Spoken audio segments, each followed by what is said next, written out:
বন্ধুসকল এই মুহূৰ্তত আপোনালোকলৈ লৈ আহিছোঁ এটি গুৰুত্বপূৰ্ণ ভিডিঅ' বন্ধুসকল এই ভিডিঅ'টোৰ জৰিয়তে আপোনালোকক নিবনুৱা যুৱক যুৱতীসকলৰ বাবে যথেষ্ট ভাল খবৰ জনাম ভাৰতীয় ৰেলৱে প্ৰায় 2 লাখ খালী পদৰ বাবে গ্ৰুপ ডিৰ কৰ্মচাৰী নিযুক্তি আৰু এই নিযুক্তি কেতিয়া আৰম্ভ হ'ব আপুনি কেনেকৈ আবেদন কৰিব ইয়াৰ কি ডকুমেণ্টছ ৰিকুৱেৰ্ড হ'ব দৰমহা বা গ্ৰেড পে এপ্লাই প্ৰচেছ সম্পূৰ্ণ তথ্য আপোনালোকক এই ভিডিঅ'টোত জনাব চেষ্টা কৰিম মূল ভিডিঅ'টোলৈ যোৱাৰ আগতে আপোনালোকলৈ সৰু এটি ৰিকুৱেষ্ট এনেধৰণৰ ভিডিঅ'বোৰ নিত পাবলৈ চেনেলটোলৈ নতুন আহিলে চেনেলটো সাবস্ক্ৰাইব কৰি ল'ব ভিডিঅ'টো যদি পেজত চাইছে পেজটোত এটা ফলো দি ৰাখিব ভাৰতীয় ৰেলৱেত প্ৰায় 2 লাখ খালী পদৰ বাবে গ্ৰুপ ডিৰ কৰ্মচাৰী নিযুক্তি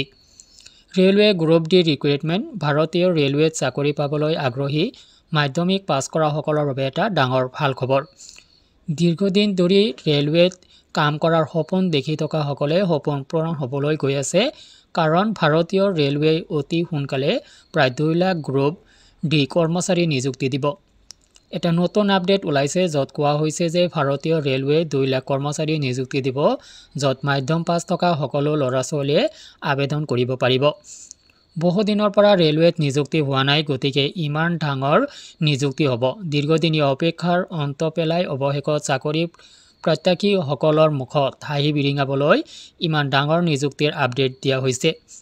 নিবনুৱা যুৱক যুৱতী আৰু নিবনুৱা হৈ নাথাকিব সকলোৱে চাকৰি পাব পদৰ নাম ইয়াত যিটো পদৰ বাবে নিযুক্তিৰ অধিসূচনা মূলতঃ প্ৰকাশ কৰা হয় তাৰ নাম ৰেলৱে গ্ৰুপ ডি ইয়াত গ্ৰুপ ডি বিভিন্ন ধৰণৰ পদত ভাৰতীয় ৰেলৱে নিযুক্তি দিব শিক্ষাগত অৰ্হতা ইয়াত কাম কৰিব বিচৰাসকলৰ ন্যূনতম শিক্ষাগত অৰ্হতা কেৱল মাধ্যমিক উত্তীৰ্ণ হ'ব লাগে মাধ্যমিক বা সমতুল্য অৰ্হতা থকা চাকৰি প্ৰাৰ্থীসকলে ইয়াত আবেদন কৰি চাকৰিৰ সুযোগ লাভ কৰিব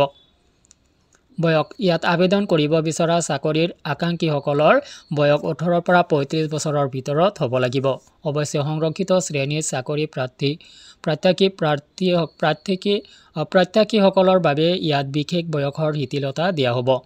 এছচি বা এছটি চাকৰিৰ আকাংক্ষীসকলে ইয়াত চৰকাৰৰ নিয়ম অনুসৰি 5 বছৰৰ বয়সৰ শিথিলতা লাভ কৰিব লগতে ওবিচি চাকৰি নাপালে চৰকাৰৰ নিয়ম অনুসৰি 3 বছৰৰ বয়সৰ শিথিলতা লাভ কৰিব দৰমহা সপ্তম দৰমহা গাঁথনি অনুসৰি ইয়াত চাকৰি পোৱাসকলক প্ৰতি মাহে 25,560 টকাৰ পৰা 27,920 টকাৰ ভিতৰত দৰমহা দিয়া হ'ব আবেদন পদ্ধতি ইয়াত আবেদন কৰিব বিচৰা সকলো চাকৰি আকাংক্ষীয়ে অনলাইন আবেদন কৰিব লাগিব এনে ক্ষেত্ৰত আবেদনকাৰীয়ে প্ৰথমে অফিচিয়েল ৱেবছাইটত গৈ মোবাইল নম্বৰ আৰু ইমেইল আইডিৰ সৈতে অনলাইন যোগে পঞ্জীয়ন প্ৰক্ৰিয়া সম্পূৰ্ণ কৰিব লাগে পঞ্জীয়ন প্ৰক্ৰিয়া সম্পূৰ্ণ হোৱাৰ পিছত চাকৰি প্ৰত্যাশীসকলে লগ ইন কৰি মূল প্ৰপত্ৰ পূৰণ কৰিব লাগিব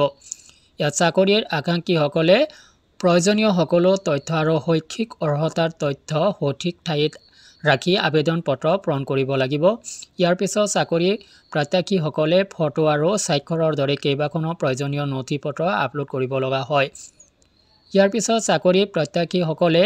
আবেদন মাচুল জমা দিব লাগিব সকলো সম্পূৰ্ণ হোৱাৰ পিছত আবেদন পত্ৰ জমা দি ছপা কৰি দিব লাগে আবেদন মাচুল ইয়াত জেনেৰেল আৰু ওবিচি চাকৰিৰ আকাংক্ষীসকলে আবেদন মাচুল হিচাপে 500 টকা দিব লাগিব আৰু অন্যান্য সংৰক্ষিত শ্ৰেণীৰ চাকৰি প্ৰাৰ্থী আৰু মহিলাসকলে আবেদন মাচুল হিচাপে মাত্ৰ 250 টকা দিব লাগিব এই নিযুক্তিৰ আনুষ্ঠানিক অধিসূচনা এতিয়াও প্ৰকাশ হোৱা নাই আৰু আবেদন প্ৰক্ৰিয়া আৰম্ভ হোৱা নাই অৱশ্যে বিভিন্ন সূত্ৰৰ মতে এই নিযুক্তিৰ প্ৰক্ৰিয়া খুব সোনকালে আৰম্ভ হ'ব পাৰে ভাৰতীয় ৰেলৱে দীৰ্ঘদিন ধৰি কোনো ডাঙৰ নিযুক্তি হোৱা নাই আৰু বহুত পদ খালী হৈ আছে গতিকে এই নিযুক্তিৰ প্ৰবল সম্ভাৱনা আছে তো বন্ধুসকল ভাৰতীয় ৰেলৱেত প্ৰায় 2 লাখ খালী পদৰ বাবে আবেদন কৰিব দিব আৰু যেতিয়া আবেদন কৰিব দিব আপোনালোকক পৰৱৰ্তী ভিডিঅ' জনাই দিয়া হ'ব যাৰ বাবে পুনৰবাৰ কৈছোঁ চেনেলটোলৈ নতুন আহিলে চেনেলটো সাবস্ক্ৰাইব কৰি লওক ভিডিঅ'টো যদি ফেচবুকত চাইছে পেজটোত এটা ফলো দি ৰাখক আজিলৈ এৰিছোঁ ধন্যবাদ